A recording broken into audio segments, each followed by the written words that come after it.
जय हिंद। अभी बांग्लादेश की सरकार गिर गई है। बांग्लादेश की जो प्रधानमंत्री थी शेख हसीना, वो फिलहाल अभी भाग गई है वहां से, और भाग करके ऐसा खबर आ रहा है कि भारत पहुंच गई है।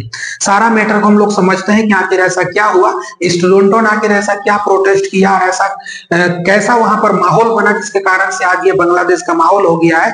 किस तरह से ये मतलब इतिहास से चल करके यहाँ तक आया, आज ये माहौल कैसे उत्पन्न हो गया, इस चीज को हम लोग पूरा यहाँ पर पूरा डिटेल में समझने का प्रयास करते हैं।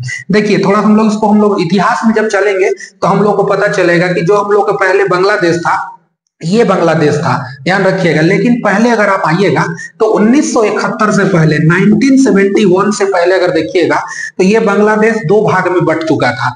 यानी कि जब हमारा भारत आजाद हुआ था 1947 में, तो 1947 में देश जब हमारा भारत आजाद हुआ, तो आजाद होने के बाद पाकिस्तान का ऐसा हुलिया हो गया था, तो पाकिस्तान दो हिस्सा में टूट गया था। एक पाकिस्तान ये वाला हिस्सा में रह गया था, दूसरा पाकिस्तान इधर वाला हिस्सा में रह गया था। समस्या ये हुआ कि इधर वाला भाग को पश्चिमी कहा गया और इधर वाला भाग को पूर्वी कहा गया। और ये वाले जितने भी पाकिस्तानी थे सब, ये सब क्या कहलाए, सब पूर्वी पश्चिमी पाकिस्तान वाले सब कहलाए, और इधर वाले सब पाकिस्तान वाले सब कहलाए, ये वाले सब पूर्वी पाकिस्तान कहलाए। तो पाकिस्तान मेनली देखिएगा ना तो दो हिस्सा में बढ़ चुका था। भारत तो अपना ये वाला पूरा हिस्सा ले लिया था, और ये दोनों ऐसा ऐसा, यानी कि पूर्वी पश्चिमी पाकिस्तान और ये पूर्वी पाकिस्तान में बढ़ चुका था।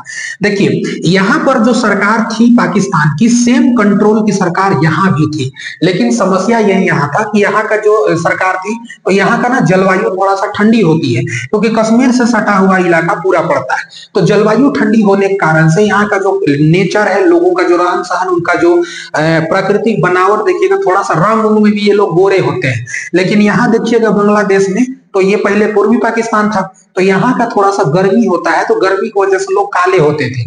तो इन लोगों का एक भेदभाव इसके खिलाफ में हमेशा बना रहता था, और यहाँ से सेना को यहाँ से डिप्लॉय कर दिया जाता था इस पूर्वी पाकिस्तान में, और यहाँ पर सेना भी बहुत अत्याचार करती थी।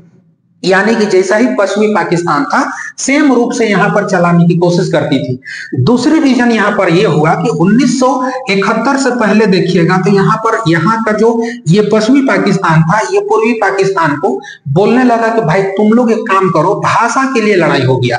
तो यहाँ वाले लोग ज्यादातर बोलते थे, वो उर्दू बोलते थे, तो यहाँ का सारे लोगों को कहते थे कि तुम लोग उर्दू बोलो। अब ये जो कहानी था, तो हम लोग का पश्चिम बंगाल यहीं पर है, तो यहाँ पर जो भाषा बोला जाता था ना, तो इसी से प्रभावित देखिएगा तो ये लोग ज्यादातर बंगला बोलने वाले थे। अब ये लोग उर्दू बोलने वाले को तो ज्यादा ये लोग प्रेफर नहीं किए, बोले कि भाषा कौन सा दिक्कत है, भाषा हम लोग तो कुछ भी करें, उससे हमको क्या प्रॉब्लम है। लेकिन ये लोग कहने लगा नहीं, ऐसा नहीं होगा, अगर तुम बकलोल सब अगर उर्दू नहीं बोलोगे तो तुम लोग पिटाओगे सब। तो उर्दू को यहाँ जबरदस्ती थोपने की कोशिश किया गया, लेकिन यहाँ का बहुल संख्यावादी जो लोग थे, ये लोग आराम से बंगला बोलते थे। तो इन चोटों को समझ में नहीं आती, लोग कहते जबरदस्ती ना तुम उर्दू में बोलो। तो भैया इसके बाद यहाँ काफी विरोध हो गया, और यहाँ पर जो थे पहले, उसका नाम था शेख मुजीबुर रहमान, इन लोग ने पकड़ उकड़ के सबसे कब्जा कर लिया, सब अब कब्जा करके रख लिया था सब शेख मुजीबुर रहमान को। उसी की बेटी जो थी लंदन में थी उस समय, उसके बाद जब वो आजाद हुए पूरे 1971 में, तब आकर के वो क्या बनी थी, प्रधानमंत्री बनी थी, पहला 1996 में। अभी हम लोग जहां देखने वाले हैं सब कुछ। तो 1971 से पहले देखिएगा तो ये पाकिस्तान यानी कि बांग्लादेश देखिएगा, तो बांग्लादेश था ही नहीं, बांग्लादेश बनाया गया था। तो 1971 से पहले ये कौन सा था, पश्चिमी पाकिस्तान, और ये वाला आपका पूर्वी पाकिस्तान था। अब समस्या ये यहाँ हो गया कि जब हिंदी उर्दू भाषा को ये लोग जबरदस्ती थोपने लगे, ये लोग बोला कि नहीं हम लोग बांग्ला बोलेंगे, तब यहीं पर समस्या क्रिएट हो गया, और यहाँ पर मार धाड़ बहुत ज्यादा चालू हो गया। एक धाड़ा ऐसा था जो कि यहाँ पर पाकिस्तान को सपोर्ट करता था, और एक बहुत बड़ा ऐसा एक ग्रुप था जो कि यहाँ पर कहता था कि नहीं हम लोग को एक तो अलग देश चाहिए। सेम यहाँ पर जब ज्यादा मारधाड़ होने लगा, तो बांग्लादेश से देखिएगा ना सब लोग भाग भाग के आने लगे भारत की ओर, सब भाग के भारत की ओर आने लगे। तो भारत में देखिएगा तो 1971 के टाइम में देखिएगा तो प्रधानमंत्री उस समय इंदिरा गांधी थी। इंदिरा गांधी विश्वास दिलाई कि बोली कि भैया तुम लोग वहां से मत भागो, एक काम करो तुम लोग वहीं रहो, हम क्या करते हैं अपना सेना यहाँ पर भेजते हैं, और तुम लोग भी लड़ाई लड़ो, हम भी अपना सेना भेजते हैं, और अपना सेना से तुम लोग लड़ना, हम भी सेना डिप्लॉय कर देते हैं। तो इंदिरा गांधी ने भी धड़धड़ा के सेना डिप्लॉय किया, बोला कि चलो यहाँ चलो तो जी, अब मारो चोटे इनको सबको, एकदम सिखाओ उन लोगों को। जितने आतंकवादी थे, आर्मी थे, सबको भारतीय सेना आकर के हई कचर कचर के मारी, भयानक पीट दिया इसको। यहाँ पर जो लोग थे, इन लोगों ने भी एक संगठन चलाया। इस संगठन का नाम इन लोगों ने मुक्ति वाहिनी रखा था। तो मुक्ति वाहिनी अलग टाइप से धो रही थी इन लोगों को, अब भारत का जो आर्मी था अलगे टाइप से धो रहा था। दोनों मिल के मार के कचर के एकदम रद्द कर दिया। उसके बाद यहाँ पर फिर बांग्लादेश को आजाद करवाने के लिए इंदिरा गांधी ने कहा कि बांग्लादेश को तुम आजाद करो जल्दी, और आजाद करो, और शेख मुजीबुर रहमान जो है उसको तुम छोड़ो। और छोड़ने के लिए उसको मजबूर किया गया। तो पाकिस्तान जब इतना थुराने पुचाने के बाद 1971 में कहा कि ठीक है, हम इसको आजाद कर देंगे। तो ये पूर्वी पाकिस्तान जो था उसको आजाद 1971 के आसपास बोला गया। लेकिन ये जो चलाया गया था 1971 में, तो इंदिरा गांधी ने इसको थूर दिया एकदम बढ़िया से। अब जब इसको बोलने लगे कि ठीक है तुम इसको मतलब घोषणा करो कि तुम इसको आजादी देते हो, तो ये कहा कि ठीक है हम 1972 में इसको कर देंगे। तो पाकिस्तान ने अंततः 1972 आते आते इसको कहा कि चलो अब ये मेरा नहीं है, अब ये बन गया आपका पाकिस्तान नहीं बल्कि ये बन गया बांग्लादेश। तो जब यहां से पूर्वी पाकिस्तान जब पूरी तरीके से बांग्लादेश बन गया था, तो बांग्लादेश जब बनने के बावजूद यहाँ पर दो धड़े के लोग होते थे। एक सपोर्ट करता था पूरी तरीके से पाकिस्तान का कुछ धड़ा, तो कुछ लोग यहाँ पर पूरा बांग्लादेश को जो बनाए थे वो लोग सपोर्ट करते थे। अब पूरा आजादी इनको मिल गया। उसके बाद यहाँ मेन समस्या उत्पन्न हुआ। यहाँ मेन समस्या उत्पन्न ये हुआ कि यहाँ जो लोग मतलब पाकिस्तान का सपोर्ट करते थे, तो बांग्लादेश बनने के बाद वो लोग तो विरोधी हो गए। अब विरोधियों को पकड़ पकड़ के वहां पर सजा भी दिया गया था। किसी को फांसी की सजा दिया गया था, किसी को कुछ दिया गया था, और इनको टेररिज्म बताया गया था, यानी कि इसको देश का आतंकी कहा गया था। इन लोगों को जो पाकिस्तान का सपोर्ट करते थे उन लोगों को देश की आतंकी कहा जाता था। तो उन लोग को भी बहुत दिक्कत होने लगा वहां पर, तो उन लोग को धर धर के सरकार वहां पर सजा देने लगा। उस समय से चलते हुए आ रही थी, चलते हुए आ रही थी। अभी आप जब आइएगा तो 1996 में शेख हसीना जो बनी थी वो पहली मर्तबा पीएम बनी थी, प्रधानमंत्री बनी थी। और यही शेख हसीना जब 2000 में और आती है, तो 2000 से लेकर के अभी लगभग पूरा रेगुलर हो गई। अब रेगुलर देखिए करीब करीब 4 बार अभी हो गई। अब लगभग 4 बार होने के बाद लोगों को ये समझ में नहीं आने लगा कि अब ये प्रधानमंत्री क्या करेगी, यानी कि ये तो एक डिक्टेटर हो गया, यानी कि तानाशाही के हिसाब से हो गया। समस्या यहां तब उत्पन्न और होने लगा जब यहां पर देखा गया था कि 1971 की लड़ाई जिस समय हो रही थी, तो जिन परिवारों ने बांग्लादेश को बनाने के लिए यानी कि आजादी दिलाने के लिए जो परिवार शहीद हुए थे, जो परिवार शहीद हो गए थे, जिनके माँ बाप शहीद हो गए थे या जिनके घर से शहीद हुए थे, उन लोगों के घर को सरकार क्या करती थी, आरक्षण देती थी, यानी कि उन लोग को रिजर्वेशन के तौर पर देती थी। तो रिजर्वेशन मिलता था, उन लोगों को आरक्षण मिलता था कि इन लोगों को सरकारी नौकरी उकरी में आरक्षण दिया जाएगा। जैसे हम लोग का भी एसटी एससी बहुत सारे हैं, तो ऐसे आरक्षण वहां भी था। लेकिन वो आरक्षण मिलता था देश में जो आजाद हुए उनको। हमारे देश में थोड़ी है कि जो आजाद करने में जो लोग भूमिका निभाए उनको सरकारी नौकरी मिलवे करेगा, लेकिन ये चीज चल रहा था। अब ये आते आते ये तूल पकड़ लिया पूरा कि जब भाई उस समय चल रहा था, चलिए ठीक है, लेकिन अब गवर्नमेंट कहने लगी कि जिस समय पर आजाद होने के समय ये लोग जब हम लोग को लड़ाई में भाग लिए थे, तो उनका परिवार को और आरक्षण देंगे। सुप्रीम कोर्ट मान भी लिया।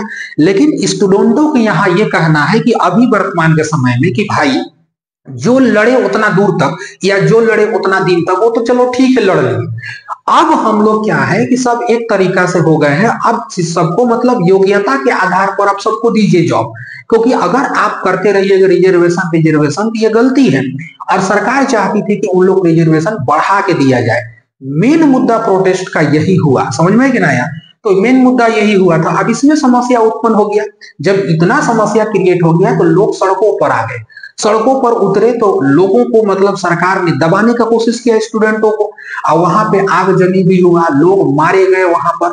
और इसके बाद स्टूडेंटों ने कहा कि ये हमारी अंतिम लड़ाई है। अगर ये लड़ाई अगर हम नहीं लड़ पाए ना, तो फिर आगे चल करके इसके बाद हम कोई लड़ाई नहीं लड़ पाएंगे इस तानाशाही सरकार के खिलाफ में।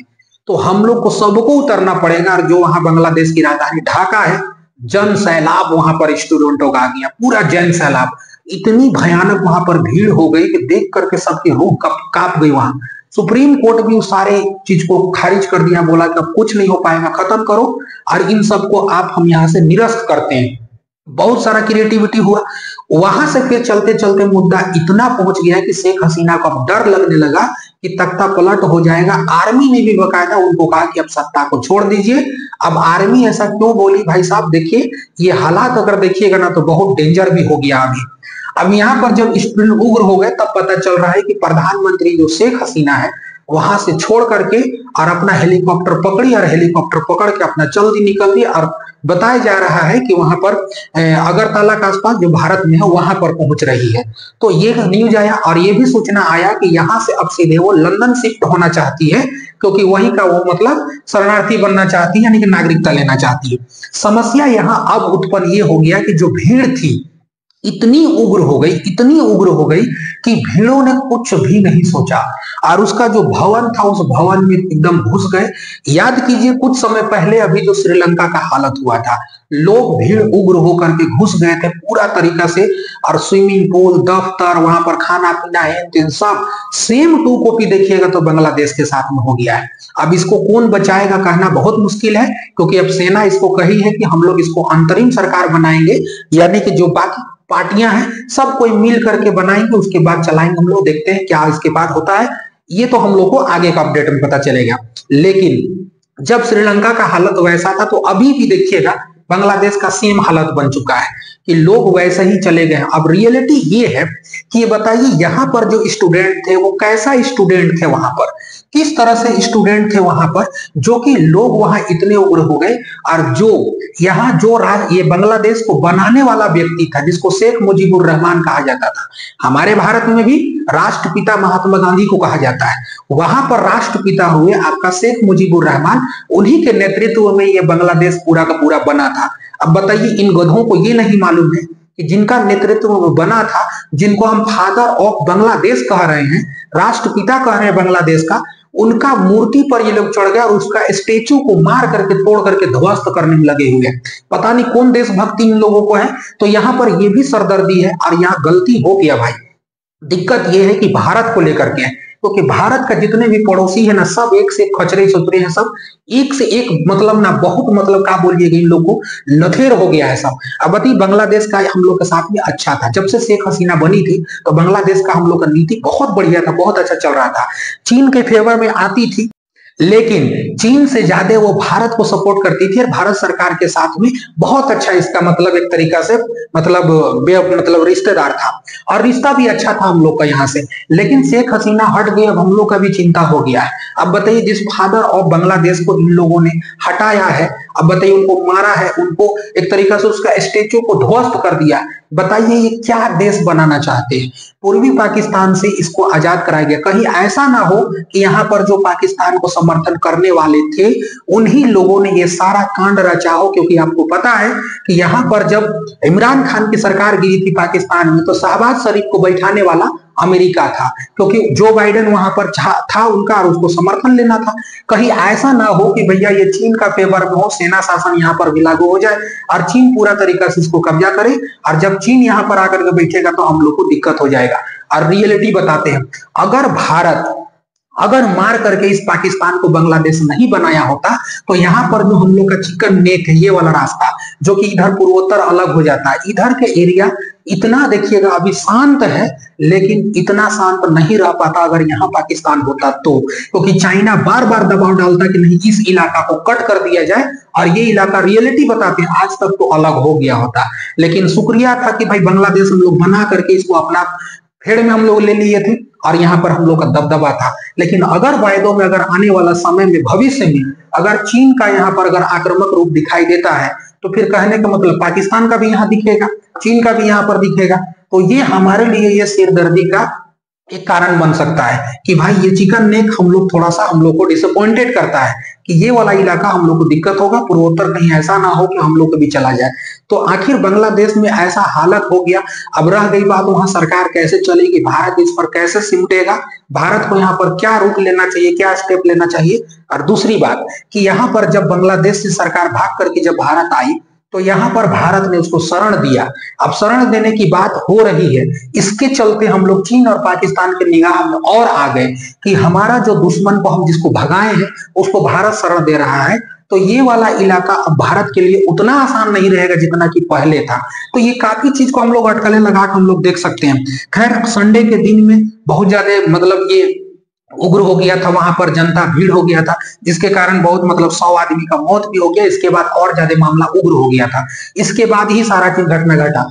अब रह गया यहाँ पर शेख हसीना जो थी वो इतना नहीं सोच पाई कि क्या होगा क्या नहीं, उन्होंने इस्तीफा दिया अपना और वहां से निकल करके चल दी। खैर ये आगे का मैटर है। अब आगे जैसा भी अपडेट होगा इसको हम लोग पूरा डिटेल में समझने का प्रयास किए हैं, आप लोग हम समझाए हैं। आप यदि मेरा चैनल पे नए आए हैं तो प्लीज सब्सक्राइब करने का कोई भी चार्ज नहीं लगता है। प्लीज इतना अच्छा सा आप लोग को समझाएं, और भी कोशिश मेरा रहेगा कि और भी वीडियो आप लोग हम लाएं और समझाएं। बहुत अच्छा अच्छा टॉपिक हम आप लोगों को बीच में कवर करने वाले हैं। आप लोगों का प्यार यूं ही बना रहे।